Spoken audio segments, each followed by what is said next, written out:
Imagine standing in the biting cold of the Ice Age. It's roughly 15,000 BC, and you're looking up at a night sky that is just vastly different from the one we see today. Oh, completely different. Unrecognizable, really. Right.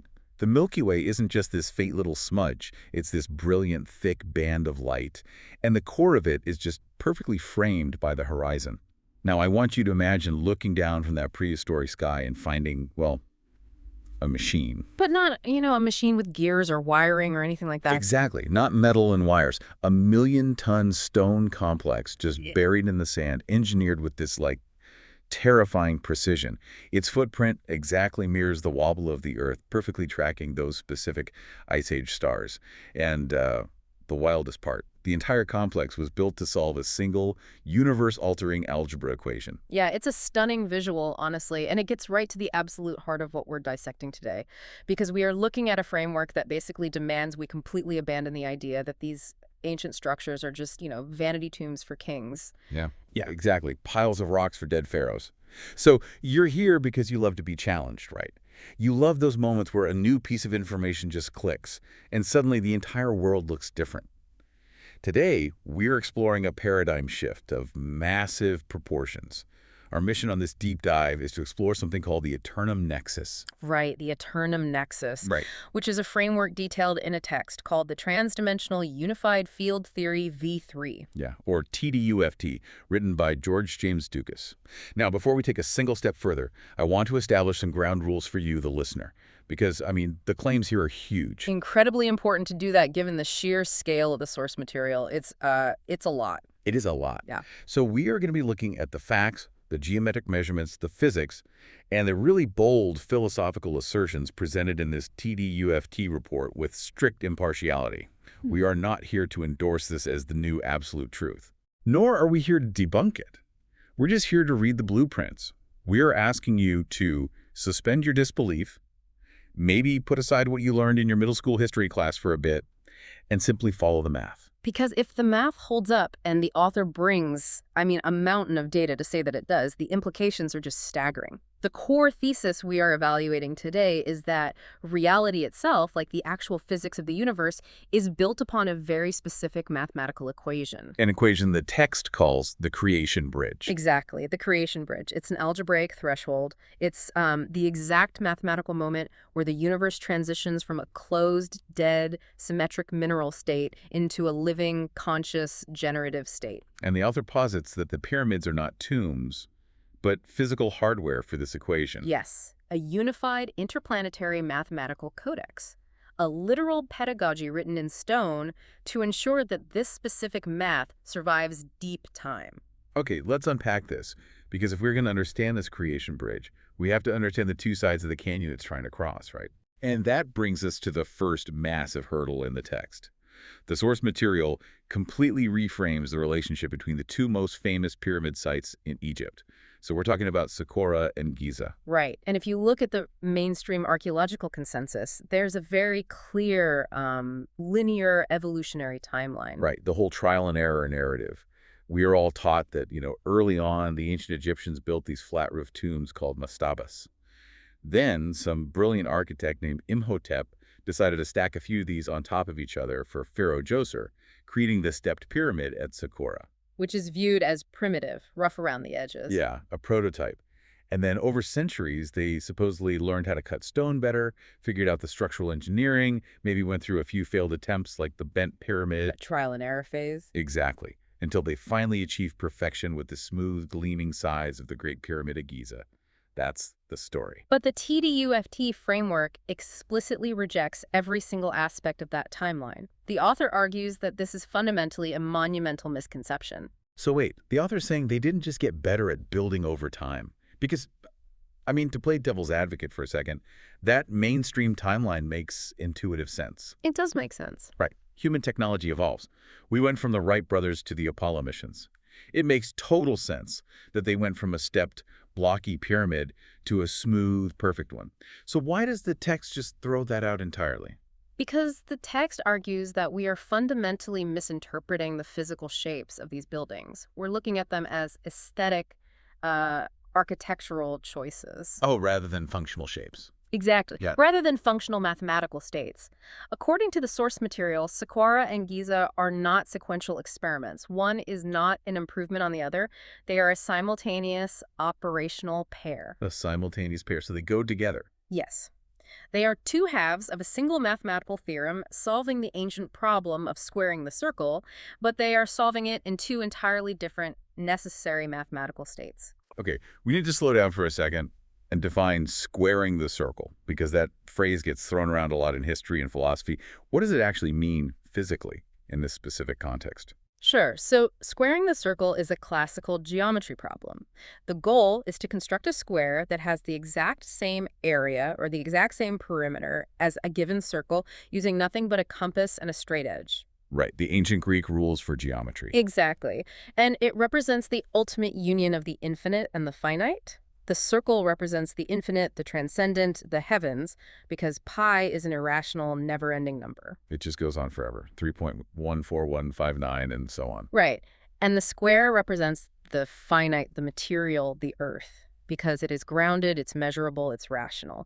So to square the circle is to physically merge heaven and earth in mathematics. And the text is saying Socorro and Giza are two different ways of achieving that merger. Precisely. Let's look at the first state, the stepped pyramid at Socorro. The text calls Socorro the additive container. Additive container, okay. Yeah. It represents base 4 geometry. It is perfectly symmetric, and it is built on what the author calls a pi-squared foundation. Its stepped form isn't a lack of engineering skill, you know. The steps are a physical, visual representation of additive discreteness. Additive discreteness, meaning literally adding separate, distinct blocks together, like 1, 2, 4, 8. Yes, exactly that. Think of how a digital screen works with pixels. You can make an image bigger by just adding more pixels, but the pixels themselves are just discrete, separate squares. You're just stacking them. They don't fundamentally change shape, they just accumulate. Right.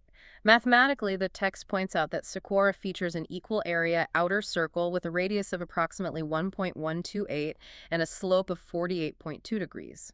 But the most important descriptor the author uses for this state is that it is mineral, stable, and mathematically dead. Dead. That's a very specific, almost ominous word choice. It is crucial.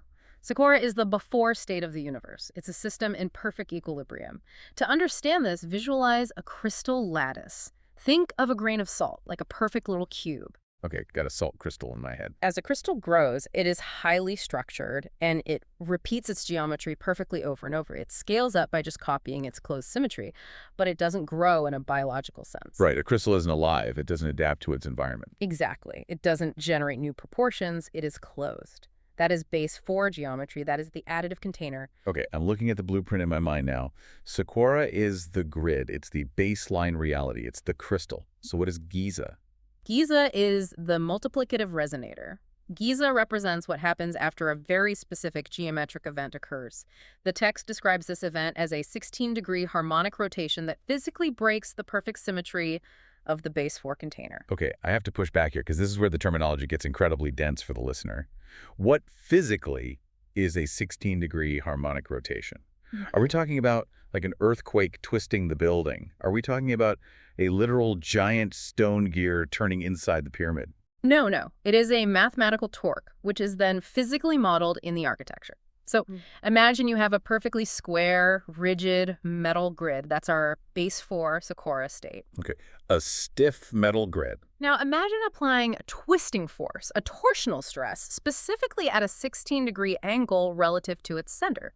The rigid grid cannot handle that rotational stress without breaking its perfect 90-degree symmetry. It has to deform. Right, the squares would turn into rhombuses or something. They'd bend. Exactly. But the genius of the universe, according to this theory, is that it doesn't just shatter into chaos. When that symmetry breaks, it reorganizes into a new dynamic proportion to handle the stress. And that new proportion is the golden ratio. Yeah. Giza. Giza commits entirely to the golden ratio. Where Socorro had discrete steps, that 1, 2, 4, 8 stacking Giza has flawlessly smooth sides. Those smooth sides represent multiplicative continuity. The energy isn't stepping anymore, it's flowing. Okay. Giza features a phi-weighted outer circle height of 1.272 and a slope of 51.84 degrees. So if Socorro is the dead mineral state, the crystal, then Giza is the living, wave-tuned, recursive state.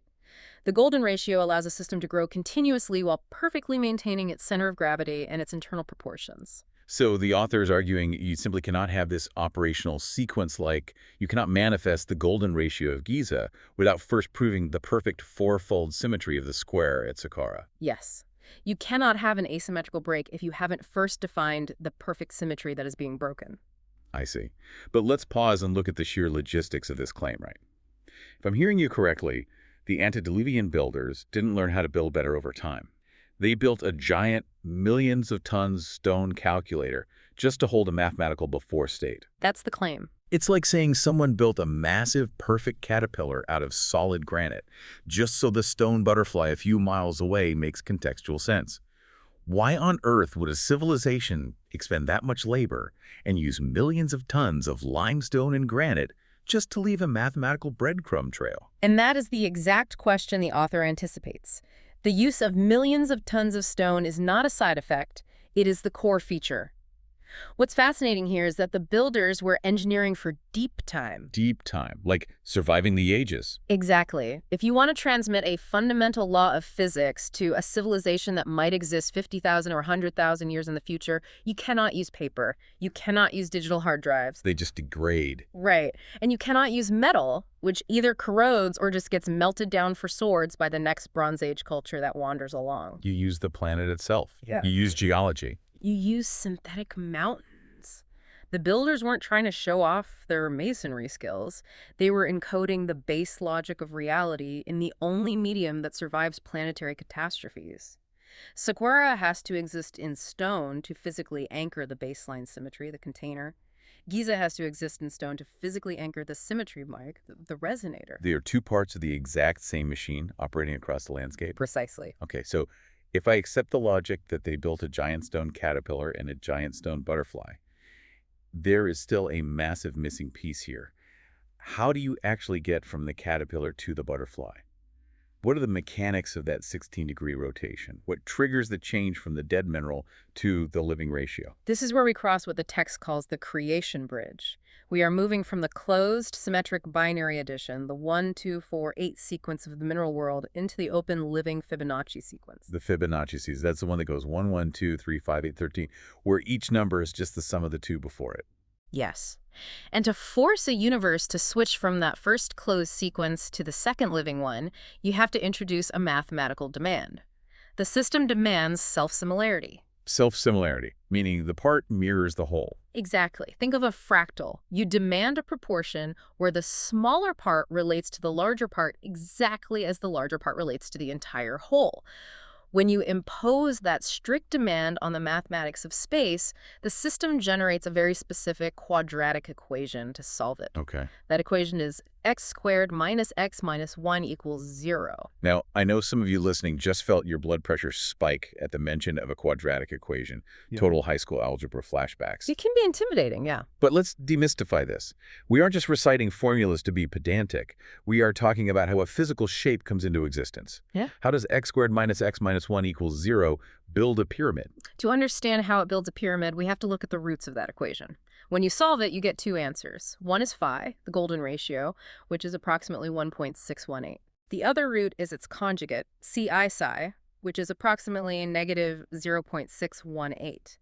But the bridge itself, the actual engine that creates these two numbers, is found in a specific part of the quadratic formula called the discriminant. Okay, the discriminant, that's the part of the formula under the square root sign, right? The b squared minus 4 is c. Precisely. Let's actually do the math together very simply. In the equation, 1x squared minus 1x minus 1 equals 0. Our a is 1, our b is negative 1, and our c is negative 1. Okay, so we plug that into b squared minus 4 is c. Negative 1 squared is 1. Then we subtract 4 times 1 times negative 1. So that's 1 minus negative 4, which becomes 1 plus 4. And 1 plus 4 equals exactly 5. Therefore, the square root of 5 is the discriminant. Oh. Okay. And the text emphasizes this point above almost all others. The square root of 5 is the absolute, non-negotiable mathematical requirement for the golden ratio to exist. Without the square root of 5, there is no phi. There is no Fibonacci sequence. The square root of 5 is the secret spark. Yes. The author refers to it as the will term, or the cosmic discriminant. If the discriminant is 0, the equation just collapses into a single, dead, symmetric root. It just loops forever. Like the crystal. Right. But because the discriminant is the square root of 5, you get what the author calls productive asymmetry. The math forces the two roots to separate. Productive asymmetry. I really like that phrase. Yeah. It implies that being slightly off balance is what actually creates momentum. It creates the mechanism of life. Phi, the positive 1.618, acts as velocity or expansion. It is the forward growth of a system, pushing outward. Psi, the negative 0.618, acts as time, memory, or contraction. So like a tether. Yes, it acts as an anchor. It keeps that forward growth precisely bounded so it doesn't just spiral out of control into cancer or chaos. This is incredible. Let me try to put this in a way you can visualize right now, whether you're, driving to work or making coffee. Think about the difference between a crystal and a nautilus shell. We said earlier that a crystal is base 4 geometry. It's like a brick wall. It just repeats the same square lattice over and over. The additive container. Right. It gets bigger by stacking, but it never really changes its fundamental shape or nature. It's a dead, closed loop. But a nautilus shell, or an oak tree, or a human body, that is base 5. Exactly. It doesn't just stack bricks. It grows continuously, but it somehow manages to keep its exact proportional identity as it gets bigger. Think about it. A baby's face has different absolute dimensions than an adult's face, obviously. But the golden proportions between the eyes, the nose, and the mouth remain remarkably constant. And that requires the mathematical memory of psi and the expansion of phi. 5 is the first number where geometry stops just repeating like a brick wall and starts actually generating life. I want you to look at your own hand right now if you can. You have 5 fingers. Look at the bones in your fingers. The ratio of the length of your longest finger bone to the next one down is phi. It's all connected. The ratio of your forearm to your hand is phi. You are walking, breathing base 5 geometry. You are the asymmetry that the square root of 5 allows. Going back to our analogy, the caterpillar has 4 distinct stages of closed life. The butterfly has 5 points of geometry, 4 wings, and a center body that allow it to fly. That is exactly the ontological weight the source material places on this math. This isn't just a neat little number trick for a college architecture class.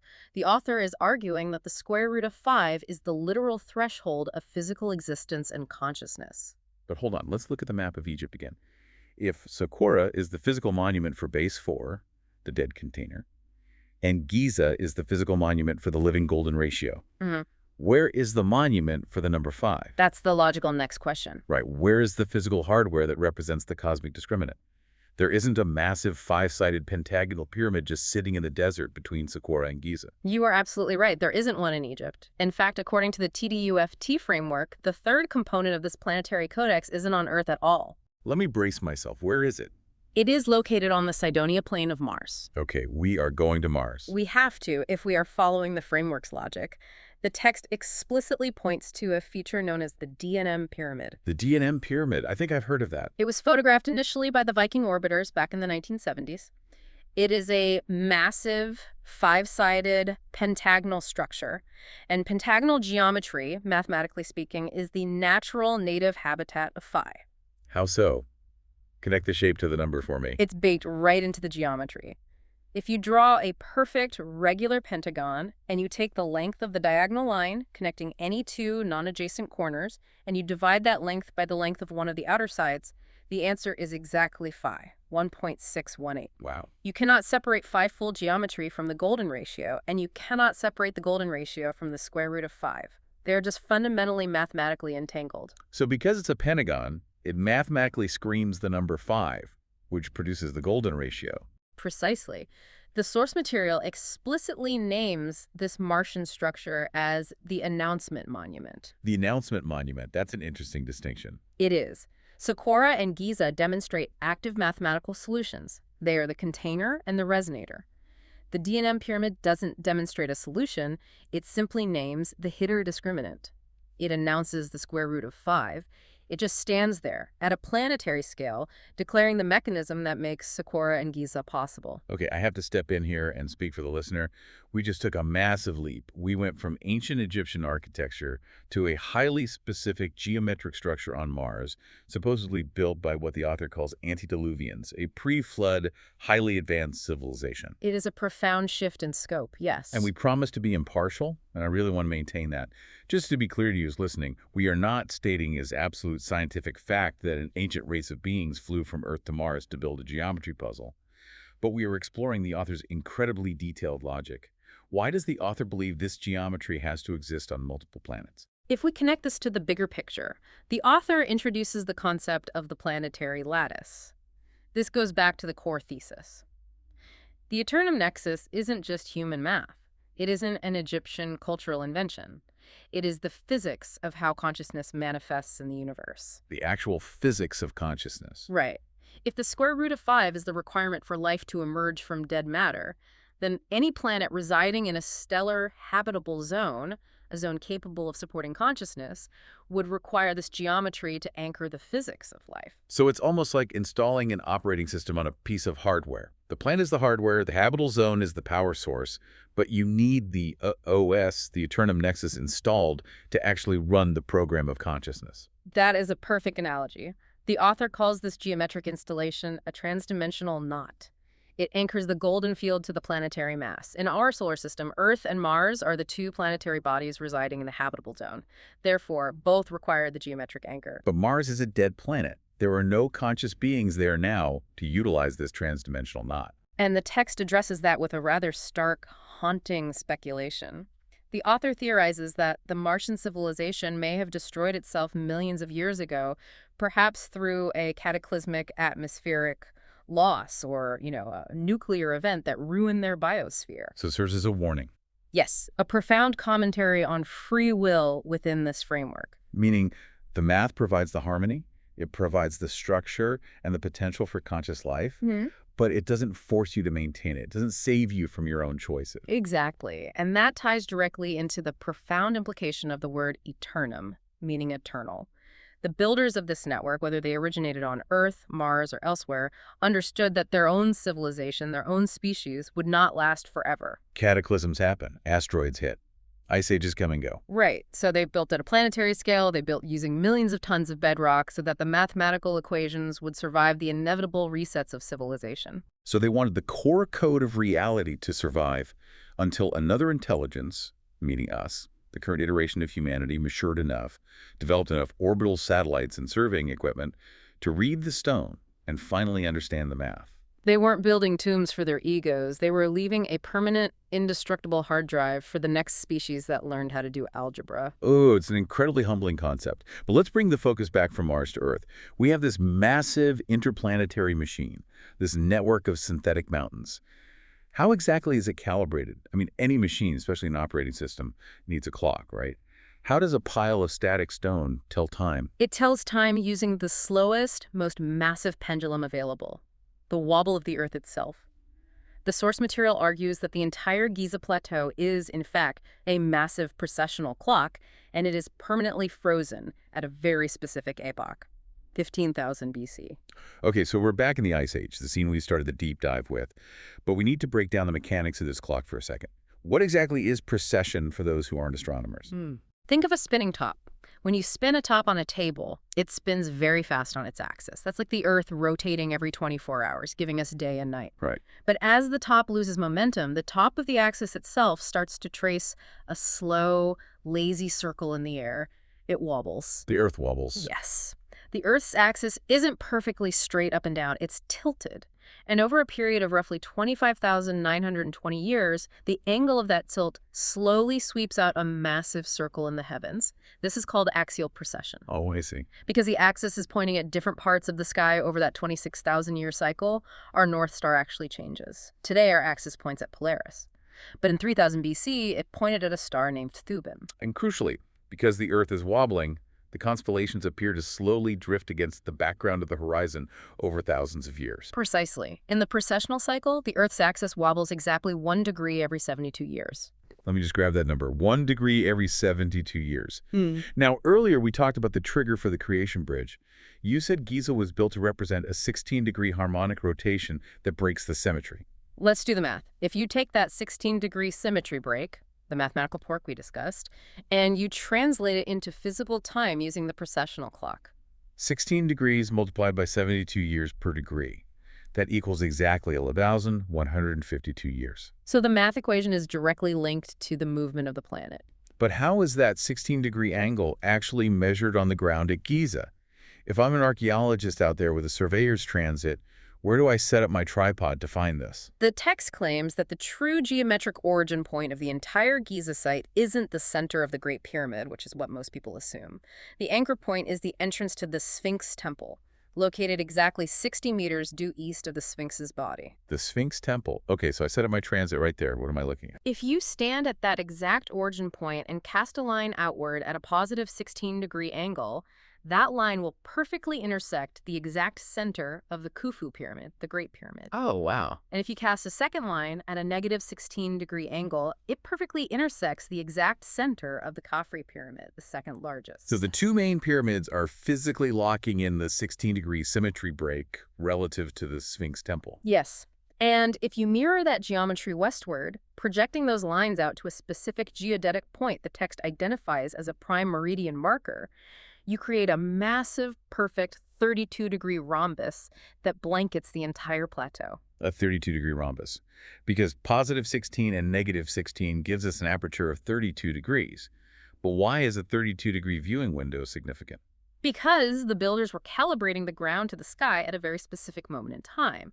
The text calculates that in the sky at 15,000 BC, 32 degrees was the exact horizon aperture of the core of the Milky Way galaxy. Wait, but the Milky Way doesn't just span 32 degrees. It stretches across the whole sky. It does today. But remember the epoch. 15,000 BC is the depths of the last ice age. The text introduces the science of atmospheric optics here. During the ice age, the Earth's atmosphere was significantly colder, denser, and filled with different particulates than it is today. Oh, so it distorted the view. This dense atmosphere would have acted like a massive lens, causing severe atmospheric refraction near the horizon. Refraction, meaning it bends the light. Exactly.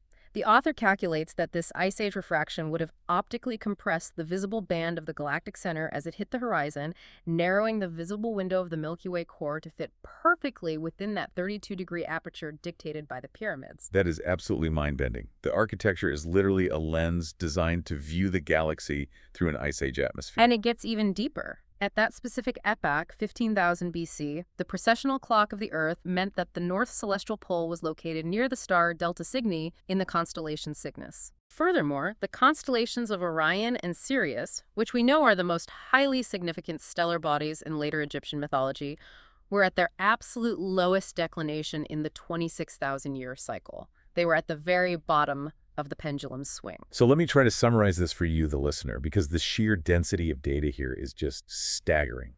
Think of the Giza Plateau like finding a completely mechanical, intricately geared grandfather clock buried under the Saharan sand.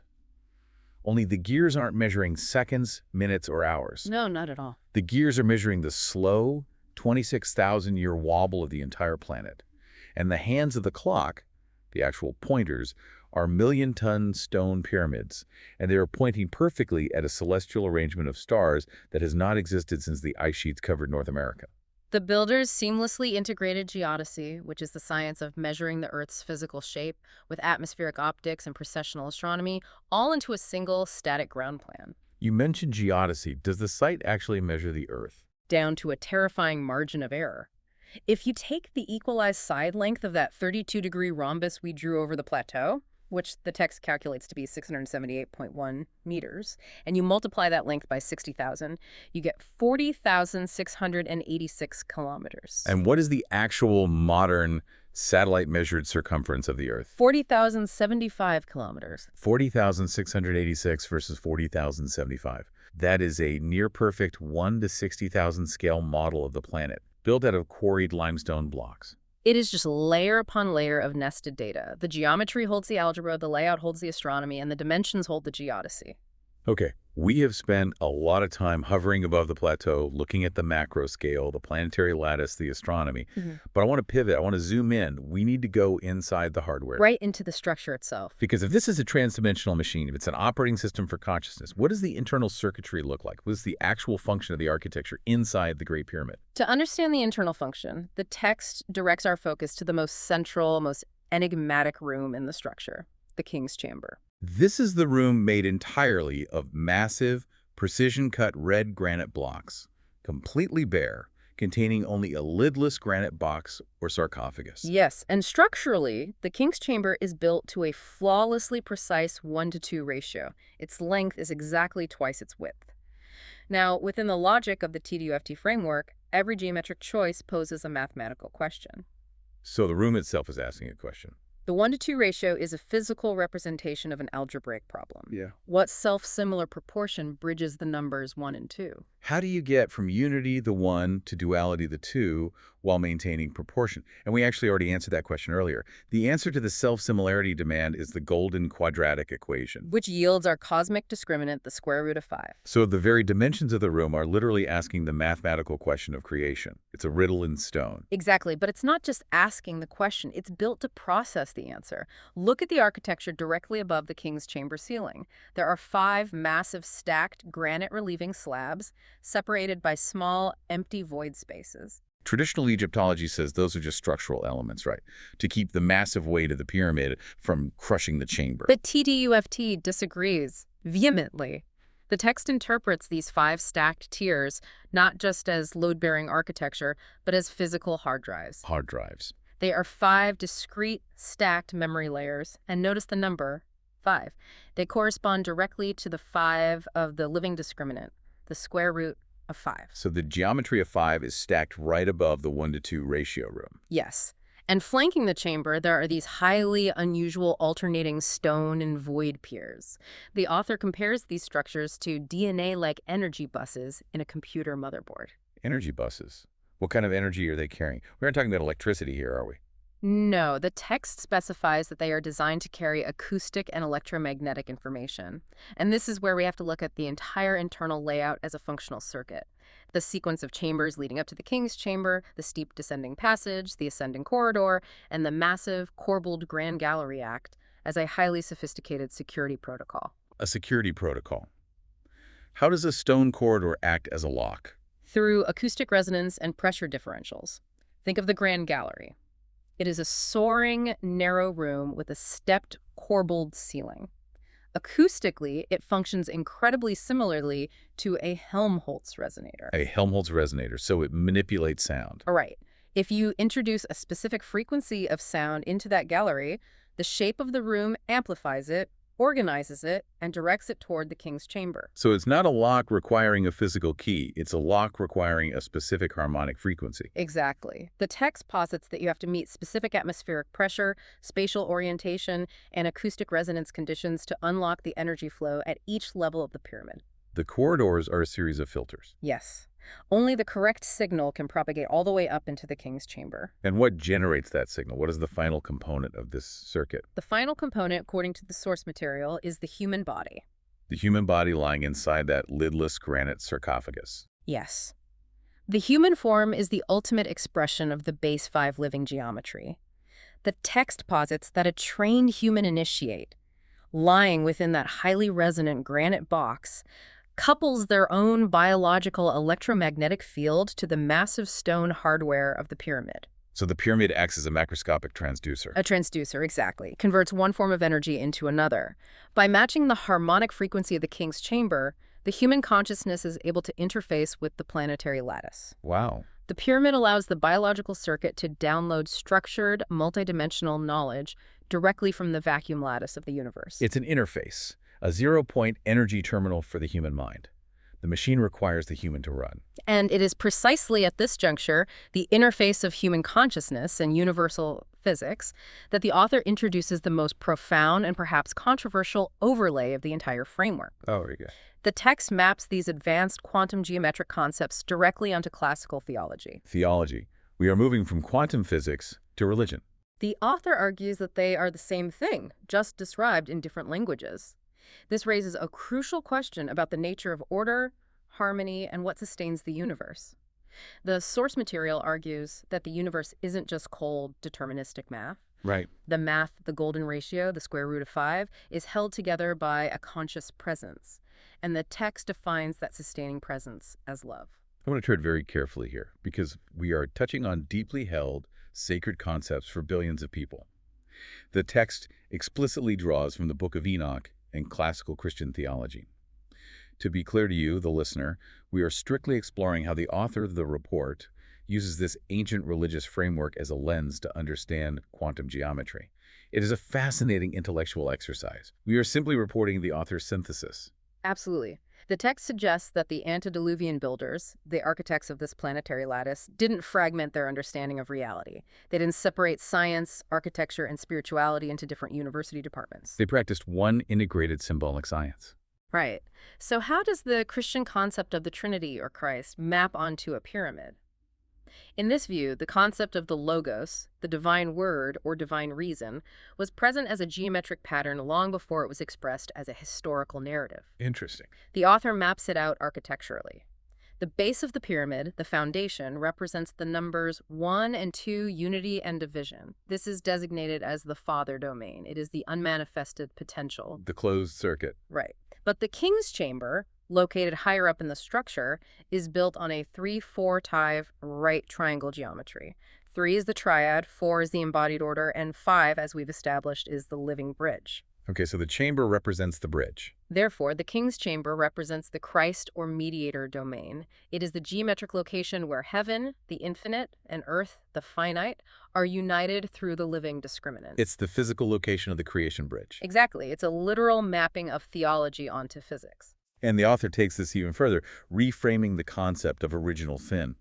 In this framework, the misuse of free will by humanity, or, by the Martian civilization that destroyed itself, is not viewed just as a moral or ethical failing. No, it is viewed mathematically. Original sin is described as a literal, physical departure from the harmonic resonance of the golden field. It is introducing dissonance into the acoustic chamber of the universe. So if the eternum nexus is the baseline harmony of creation, then hatred, violence, and destruction are mathematically out-of-tune frequencies that degrade the hardware of reality. That is a staggering way to view morality. It makes ethics a branch of physics. The text even bolsters this by quoting a Vatican statement, asserting that original sin belongs strictly to the human lineage.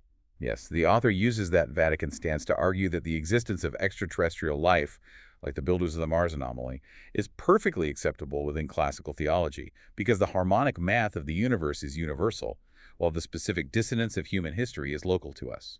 It really shows how this geometrical theory ripples out, touching modern institutional thought and ancient scripture simultaneously. It's a vision of a universe that is incredibly precise, where the mathematics of creation are fundamentally tied to consciousness, and where straying from that mathematical harmony is the true definition of chaos. Okay, let's take a breath. We have covered an immense amount of ground today. I want to recap this journey for you because the eternum nexus is a lot to hold in your head at once. We started in Egypt, but we completely abandoned the mainstream evolutionary timeline. We saw Sikora not as a primitive mistake, but as the symmetrical dead base 4 container. It was a necessary equilibrium, the crystal, the before state. Then, we crossed the creation bridge. We learned that the universe demands self-similarity, which generates the quadratic equation, which yields the square root of 5.